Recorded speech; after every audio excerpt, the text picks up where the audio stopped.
Hey, so this video is going to be an introduction to a resource that we have available for staff and students called Adobe Spark. Adobe brands this as a way of creating visual stories.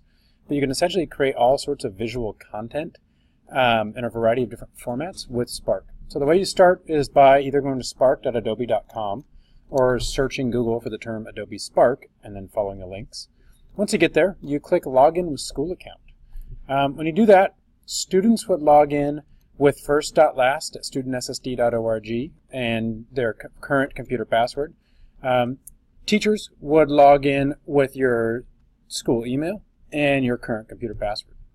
Once you're in, you can start to design some content. So if you hit this little plus icon at the top here, you can pick a type of content that you want to design. And so scrolling through the different types of content, you'll see that there's a lot of different purposes or mediums for which someone might want to create a visual story, or in a way they want to do that.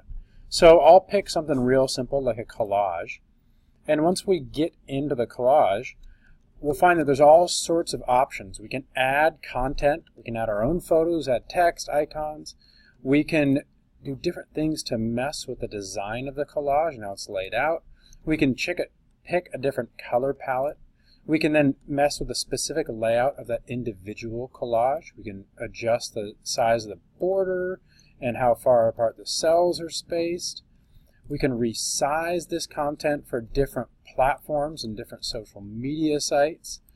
And we can also brand it. So we can give this kind of some different looks to the branding. And then by clicking individual elements, you can delete those elements, you can modify those elements, you can change all sorts of different things about those elements and create something that you think captures the visual story you want to tell. So this resource is pretty open-ended in terms of how you would use it.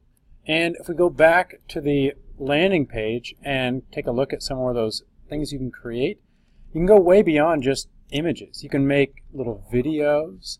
We could have students making brochures. There's all sorts of different content. And really to figure out kind of the best way to use it for your classroom would be to spend a little time, browse, and play if you have an assignment coming up where you want students to create and publish some sort of content to demonstrate their understanding. Also, a search in YouTube for Adobe Spark will reveal some pretty good resources for basic usage of Adobe Spark and some different ideas of how Adobe Spark can be used to create visual content. If you have any questions on this, don't hesitate to let me know. All right. Happy Friday.